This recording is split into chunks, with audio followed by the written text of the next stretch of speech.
Estelleと申します。Je suis en charge de l'hospitality ici à Canon et Berliquet. Donc on va pouvoir s'avancer dans les lits.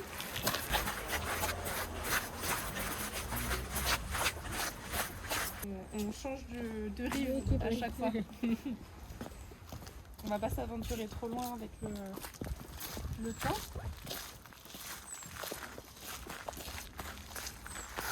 On va se mettre juste ici. Donc première fois à Canon pour tout le monde? Oui. Ok. Vous connaissez déjà un peu l'histoire, le vin de Canon ou... L'histoire, non, je connais de Saint-Émilion, mais c'est de l'histoire de votre château. Non. Ok, ça marche, très bien. Donc on est ici sur le terroir historique du château Canon. Donc c'est le plateau qu'on retrouve, tout ce qu'il va y avoir entre les murs fait partie des parcelles du premier grand cru classé de Canon.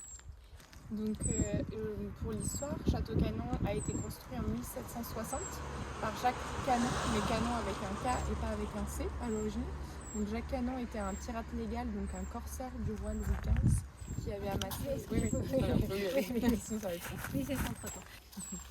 Donc une fois que Jacques Canon a amassé suffisamment d'argent, il a acheté en fait la terre et il a fait construire un château. Donc c'est lui qui a réuni pour la première fois le terroir de Château Canon. Donc à l'époque, ça s'appelait Domaine Saint-Martin puisque la petite colline sur laquelle on se trouve s'appelait Saint-Martin. Donc Jacques Canon va rester 10 ans sur la propriété et au bout de 10 ans, il va retourner à son activité. Et donc de 1770 jusqu'aux années 1996, donc au rachat de Chanel, du groupe Chanel, on a eu de nombreuses familles qui vont se succéder, mais personne qui va réellement rester parce que finalement, entretenir un vignoble et avoir un château, ça demande beaucoup d'argent et beaucoup de temps. Donc c'est qu'en 1996 qu'on a le rachat par le groupe Chanel. Donc 1996, rachat par le groupe Chanel. Donc la propriété est comme telle à l'origine, donc toujours le château qui était là et les vignes ici aussi. La première chose que le groupe Chanel a dû faire, ça a dû être de replanter le vignoble qui était en mauvais état. Donc ils ont replanté environ 50% des parcelles.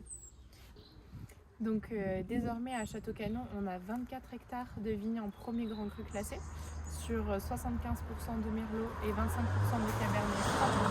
Donc à l'origine, quand Chanel a racheté, on avait 3 variétés qui étaient Cabernet Sauvignon, Cabernet Franc et Merlot.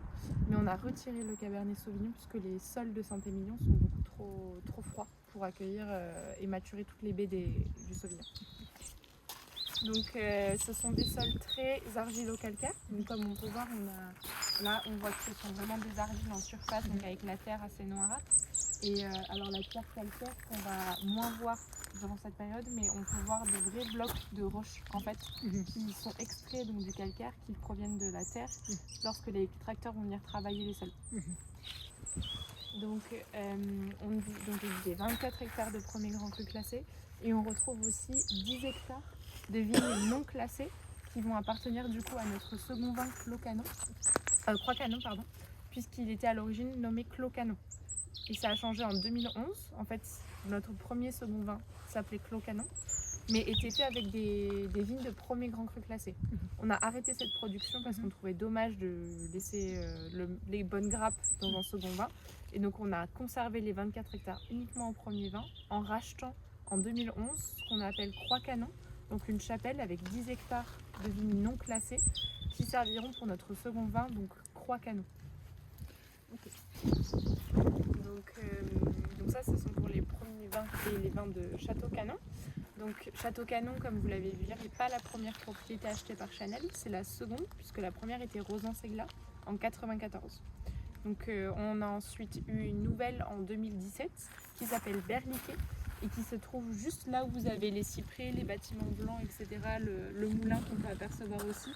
Tout ça, ça font partie du château Berliquet, qui est un grand cru classé et composé donc aussi de Merlot, Cabernet Franc et une parcelle de Malbec. Et donc la dernière propriété achetée fut en 2019 qui s'appelle Domaine de l'Île sur l'île de Porquerolles. Porquerolles qui est une île dans le sud de la France à côté de Hyères. Donc ça c'est pour la globalité des propriétés. Porquerolles c'est uniquement du rosé et du vin blanc. En termes de la culture et de la technique dans la vigne ici, on va passer en biologique sur le millésime 2024 2024. C'est la même situation que Rochette. Oui, exactement. Toutes nos propriétés vont passer en bio. Domaine de l'île l'étant déjà à l'origine. Mais donc Berliquet, Canon et Rosan seront tous les trois bio en 2024. Et donc ici la différence de culture c'est qu'on va donc avoir de la confusion sexuelle. Donc c'est des puffers qui sont posés à certains mètres dans la vigne qui vont propulser des phéromones qui vont par exemple perturber les insectes au lieu de les faire se retrouver pour s'accoupler et créer donc On des... se trouve c'est de la capsule certains. Là on ne les voit pas directement. Donc on a cette technique là, on a aussi réintroduit le travail des sols par les chevaux. Donc on a acheté 2 chevaux, 2 percherons il y a quelques temps qui vont venir travailler du coup tous nos sols. Ça nous évite, on utilise toujours des tracteurs, mais ça nous permet de limiter l'utilisation de ces tracteurs parce qu'à force de passer avec des tracteurs qui sont très lourds, on tasse les sols, on limite du coup la régénération des sols, tandis que là les chevaux font le même travail, sont beaucoup plus légers et on arrive au même résultat.